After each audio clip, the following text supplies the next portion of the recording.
Correspondent Lakshminarayana ఉన్నారు. దీనికి సంబంధించి మరిన్ని డీటెయిల్స్ అందిస్తారు. లక్ష్మీనారాయణ, ఆయన చాలా యాక్టివ్ గా నిన్న స్టూడియోలో రాత్రి వరకు వర్క్ చేశారు అని చెప్తూ ఉన్నారు. అలాగే ఎర్రబస్ ఆయన చివరి మూవీ, గుండెపోటుతో చనిపోవడానికి ముందు ఆయనకి ఇంకేమైనా ఆరోగ్య సమస్యలు వచ్చాయి, అసలు ఏం జరిగింది, ప్రస్తుతం హాస్పిటల్లో ఎటువంటి పరిస్థితి ఉంది?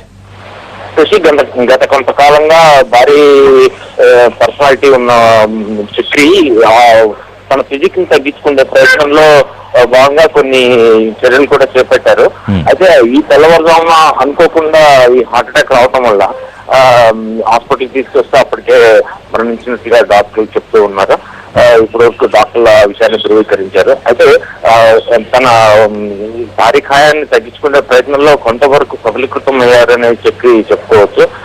ఇటీవల కాలంలో ఎర్రబస్ ఆడియో ఫంక్షన్ లో కూడా మన ఎన్టీవీలోనే లైవ్ చేసాము ఎర్రబస్ ఆడియో కార్యక్రమాన్ని.